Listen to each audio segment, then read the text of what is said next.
Welcome back, everyone, to Big Strong Book. I am Reed, and I'm so happy that today is the first day that we get to go through the Osten Ard saga, beginning with Book 1 of the series, the Dragonbone Chair. So Dragonbone Chair is Book 1 of the original trilogy, Memory, Sorrow, and Thorn. And for the reading today, we are going over the first two chapters of the book. Chapter 1, the Grasshopper and the King, and Chapter 2, a two-frog story. So, for those of you readers who might be coming to this for the first time, it's quite fitting that this book begins with the author's warning, which I'll read here.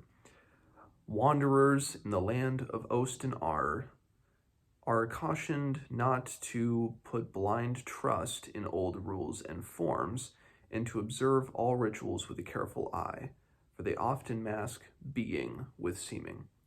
The Connacht folk of the snow-mantled Trollfells have a proverb. He who is certain he knows the ending of things when he is only beginning them is either extremely wise or extremely foolish. No matter which is true, he is certainly an unhappy man, for he has put a knife in the heart of wonder. More bluntly, new visitors to this land should take heed. Avoid assumptions. The Quannock have another saying, "Welcome, stranger. The paths are treacherous today." So I find it fitting that the Dragonbone Chair opens with this, because, and you get this from the first two chapters as well, this is not going to be a fast ride. This is going to be a very deliberately paced ride. We are going to see this world as a world of things to be explored, of wonder to be had. And of course, through the first few chapters, and obviously for most of this book to come, we see the world through the eyes of Simon, or Part 1, of course, being called, get to it here, Simon Mooncalf. He is so curious about the world, and this was something that I somewhat remember from my first read through the series, when obviously Simon fits that role of the traditional teenage younger male protagonist who's he's the green protagonist. He's just getting out into the world. He's seeing all these great things, but it's just, he is so curious about everything when others around him aren't. He has a sense of wonder, but I don't think it's just unique to his age. It might be, but I think it's, even though some readers might just they might throw this book out the window after reading these first couple chapters and just seeing that it's kind of the standard fare, or it's following that trope. But it works so well.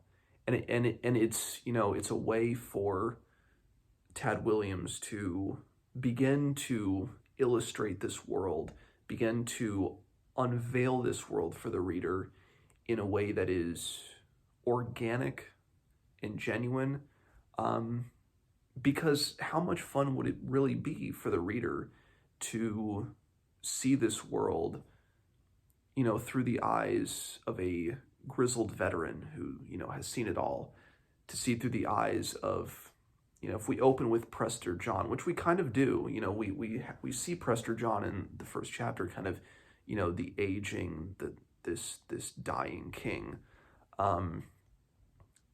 But it's very appropriate that we get this through Simon, instead of just, a more grim or introspective, or not even more introspective, but more, just more calloused viewpoint. I think it so suits this world. And granted, I'm not saying that it's not a universal for every fantasy book to open with this kind of, wide-eyed perspective, but especially in fantasy, it works so well. And so I know we have, kind of at the beginning here, we have the map of the Hayholt, and I think, I know the world map of Osten Ard, which is at the beginning of this book, and I think the other maps as well here, this one. I think these were done by Tad Williams himself. I think in the last King of Osten Ard, I'm not sure if he drew all the maps. Yeah, I can see his signature at the end of that map. So I'm pretty sure he did all of these. So we have the Hayholt. And then right by Hayholt, of course, we have the town of Urchester, with the outer bailey, the middle bailey, the inner bailey, and the kinsley, which, of course, in the chapters to come, we'll see a lot of, the tombs of all of these great kings in the past. But what we also get is, especially in this map, and of course it features almost in the middle of the Hayholt is Green Angel Tower. And obviously, even for the casual reader, 2 Green Angel Towers, the title of the last book. So, this huge tower that is over all the Hayholt, it has resonance, it has meaning for the future of this story. So I'll just read the beginning of the Grasshopper and the King here. So, on this day of days, there was an unfamiliar stirring deep inside the dozing heart of the Hayholt, in the castle's bewildering warren of quiet passages and overgrown ivy-choked courtyards, in the monks' holes and damp, shadowed chambers. Courtiers and servants alike goggled and whispered. Scullions exchanged significant glances across the washing tubs in the steamy kitchen. Hushed conversations seemed to be taking place in every hallway and dooryard of the great keep. It might have been the first day of spring, to judge from the air of breathless anticipation, but the great calendar in Dr. Morgani's cluttered chamber showed differently. The month was only November. Autumn was holding the door, and winter was trudging in. What made this a day different from all others was not a season, but a place, the Hayholt's throne room. For 3 long years its doors had been shut by the king's order, and heavy draperies had cloaked the multicolored windows. Even the cleaning servants had not been permitted to cross the threshold, causing the mistress of chambermaids no end of personal anguish. 3 summers and 3 winters it had stood undisturbed. Today it was no longer empty, and all the castle hummed with rumor. Then, of course, after that, we get our introduction to 2 characters, really. We get an introduction to Simon the Mooncalf. It's clear he's being kind of the scullion, being this servant boy. He, is always under the threat of punishment, especially from Rachel the dragon, kind of this great and powerful woman that, where she can, kind of the head of the maids, where she can kind of get everything done. She's, the mistress of chambermaids. That's her official title, Rachel the dragon. When she says, sorry is not going to get you by forever. Every single body in the house is at work getting things ready but you. And bad enough that it is, but then I have to waste my valuable time trying to find you. How can you be such a wicked boy, Simon, when you should be acting like a man? So a lot of this first chapter in particular, it seeks to, build the wonder of Simon. He wonders about, the king. He's in the throne room, and it amazes him because obviously, as we see in that first section, that first little paragraph, it's been 3 years since the throne room has been occupied. And then, especially for first-time readers, this certainly is an exciting first chapter because you get the hints of the Hernestiri people, the Nabony people, so you get the Erkenlanders, the Rimmersmen, you get all of those big names, and then you get the names of the Scythi, the fair folk, and that they call, they had called their castle Azua, And of course, Simon doesn't know this yet, as we'll get into chapter 2 when he starts to talk to Dr. Morganes about the history of the Hayholt. And it's fitting with this viewpoint that Simon has when it says here, it often seemed that Simon was the only dweller in the great castle who had not settled into his place in life. The masons plastered the whitewashed facing of the residence and shored up the castle's crumbling walls, although the crumbling did sometimes seem to outpace the restorations, with never a thought toward how the world spun or why. The pantlers and butlers, whistling merry, rolled huge casks of sack and salted beef here and there. So, everybody's going about their ways except for Simon, because Simon knows that there's something greater out there. But yet everybody, whether it be kind of, they've gone through the rhythms of life, they've seen everything, or they just don't care. Because I'm sure a lot of these, background characters that never get a name, we never get a face to, these assumed that they're most all Erkenlanders, because this, the Hayholt is within Erkenland, as we will start to learn as the book unfolds, kind of the lay of the land of Osten Ard. But they might not care. And it's a very interesting thing to consider. And it said, no matter what task he was given to do, his attention soon wandered, and he would be dreaming of battles and giants and sea voyages on tall, shining ships. And somehow things would get broken or lost or done wrong.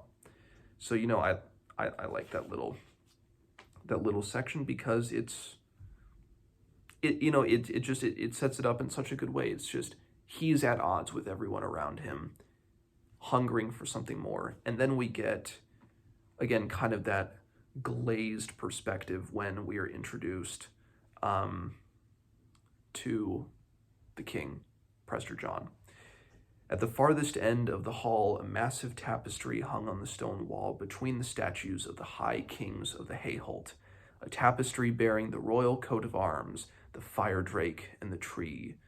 The grim malachite statues, an honor guard of 6, flanked a huge, heavy chair that seemed entirely carved from yellowing ivory, the chair arms knobbed and knuckled, the back capped with a huge, many-toothed serpentine skull whose eyes were pools of shadow.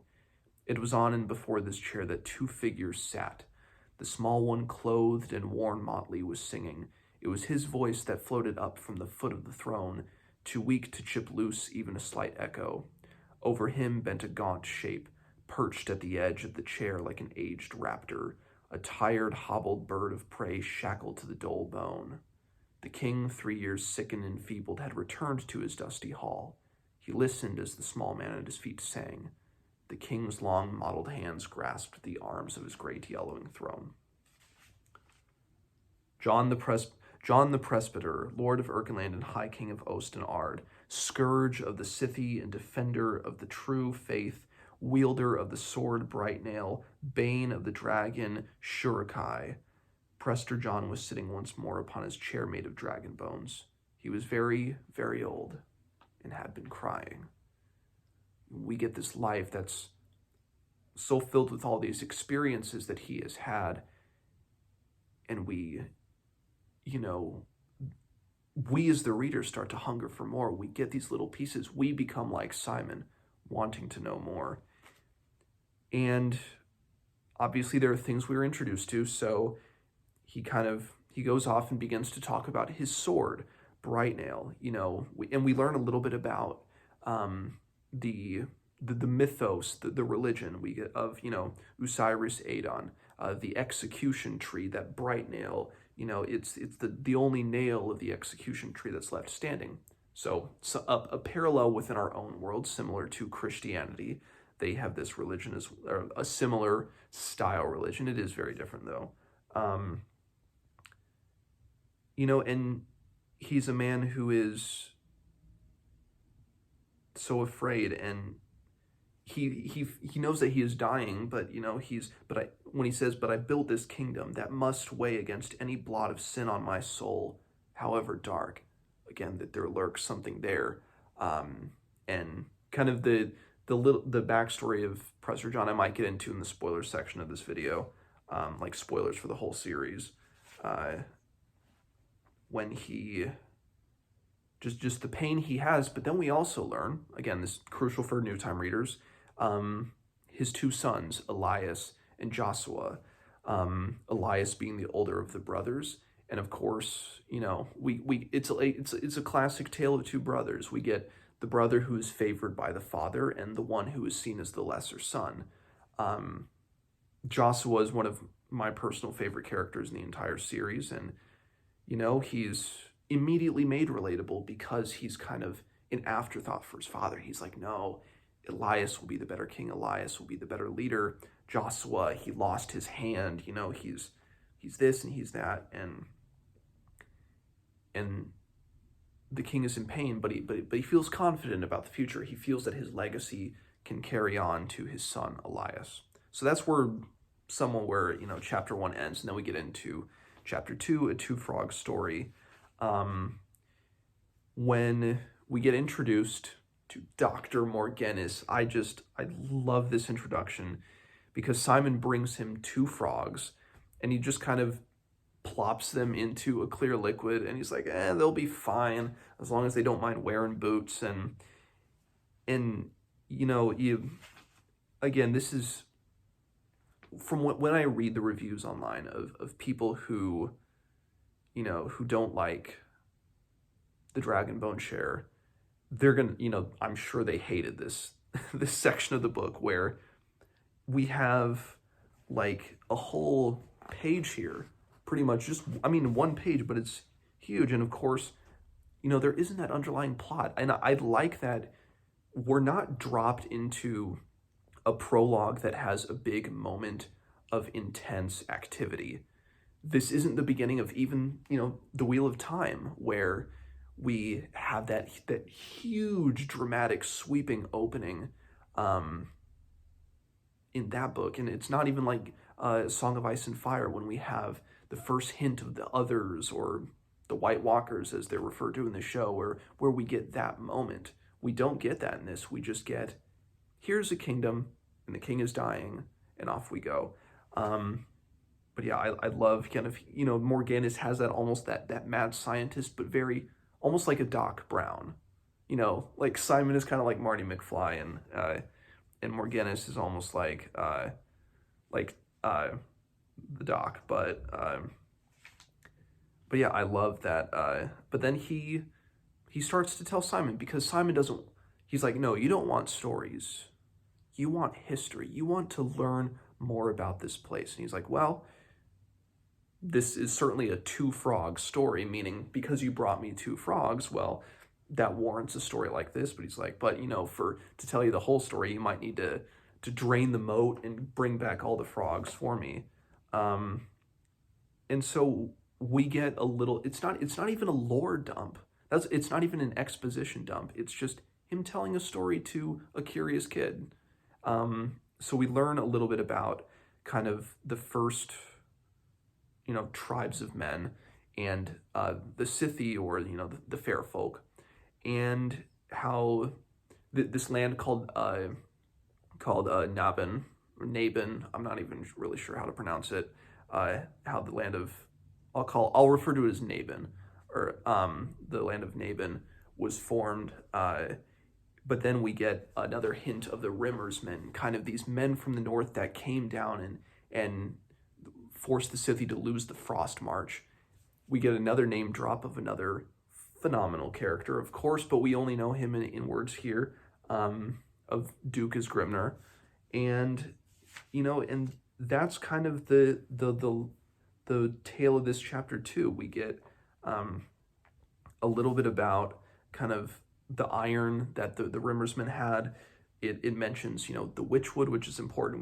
We learn a little bit about each of these, and then of course we get into we get introduced to Inch, who's Morgani's assistant, and I will have things to say about Inch in the spoiler section here in a little bit. But we get introduced to Inch, and then Simon's like, oh wait, I was supposed to go over to your little lab area to sweep, But Morganis is like, no, it's okay. Come back tomorrow. I'll have more work for you.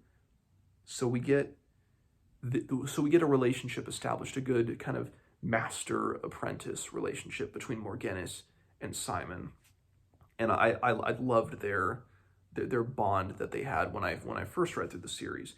But then, of course, Simon's mind starts to turn and really to think about what's around him as being he's caught in the throes of history, and he can't escape it. But he's a part of it. So, kind of as he leaves, as the rhythmic song rose around him, he ran his fingers along the nearby stones, caressing the surface of one worn as smooth as hard burnished cedar. He thought, "This stone may have been standing here since before our Lord Osiris was born. Perhaps some Scythy boy once sat here in the same quiet place, listening to the night. Where did that breeze come from?" A voice seemed to whisper the words too faint to hear. Perhaps he ran his hands across the same stone. A whisper on the wind. "We will have it back, man-child. We will have it all back." Clutching the neck of his coat tight against the unexpected chill, Simon got up and climbed the grassy slope, suddenly lonesome for familiar voices and light. And so that's the end of the first 2 chapters.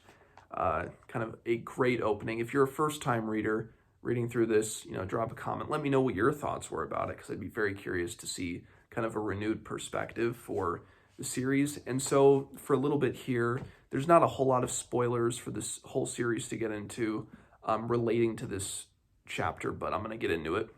So spoilers for sure for the rest of Memory, Sorrow, and Thorn, maybe for a little bit of Last King of Osten Ard. Yes, for the Last King of Osten Ard, I will have spoilers in this section too. So, for spoilers, Prester John, I have to think that one of the big things that he is really fretful of when he's talking about the sins, fearful of like any sin that could potentially blot out his accomplishments, is the dragon. He didn't kill the dragon like everybody thought he did. That's just one thing that came to my mind. And there's a lot with the nature of that story that kind of slips my mind a little bit, but I really remember that. And then obviously, the tale of Elias and Joshua, and again, spoilers for both series, but I gotta think Joshua is going to come back. And the Navigator's children, I just had to say that, like, he's got to come back. I don't know.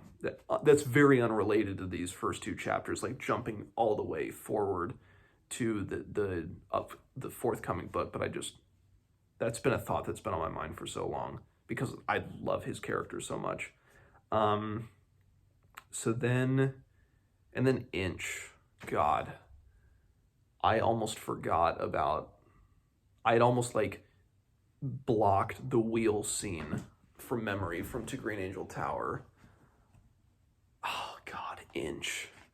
Because I remember writing him off at the beginning of this. Of course, you think, oh, he's just a dumb servant guy, but then he just becomes this like evil little bugger that just won't go away. And then,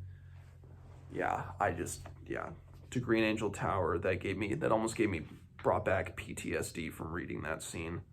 And then Rachel, if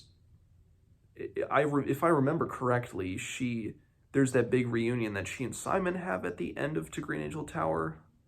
I might be misremembering the way ending of To Green Angel Tower, but I'm pretty sure there's that whole thing where she's trapped with whatever. Oh God, I need to look in the appendix because I forget this guy's name. Guth Wolf. Yeah, when Guth Wolf is kind of like blinded and he's wandering and he's addicted to the sword and into Green Angel Tower, and she's kind of running from him, but then she's reunited with him. If I remember, I could be wrong. I could be completely misremembering it, but that was like Rachel the Dragon kind of really taking on this unexpected POV role that she does later on in the series. I just remember being very fascinated by. And then I find it interesting that, Prester John mentions Elias, but not yet. We haven't had mention of Miriam L. yet. We have had mention of, Dukas Grimner, who, God, I love him. I would have loved to have seen more of him in the Witchwood Crown, but it made sense for the story that he, was going to die at the beginning. And obviously there's the parallel between Prester John's first appearance here and the first appearance of Simon in the Witchwood Crown when he has become king.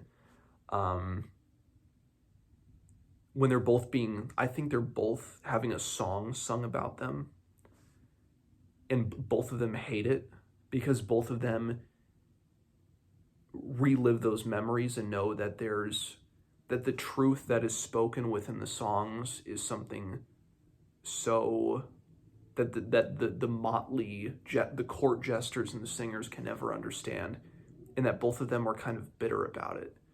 Because Simon, especially at the beginning of the Witchwood Crown, is, at least my impression upon reading the Witchwood Crown, was that he was extremely bitter.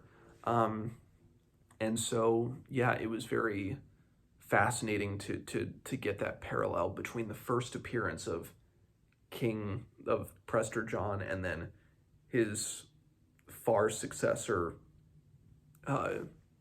Simon, in 35 plus years later when he is king. Yeah, I mean, there's not a whole lot to really dive into, I think, major spoiler wise. Obviously to Green Angel Tower, the angel on top, there's clear foreshadowing with that, but there's not really anything else major, I think, foreshadowing wise. And not that I'm not looking for the bits of foreshadowing that may have been there at the way beginning, but it's just my view on it. So yeah, I think that those are really the big, like, the thoughts I had for stuff that I know happens in future times in this series. So yeah, I will see you all tomorrow for chapter 3. So until then.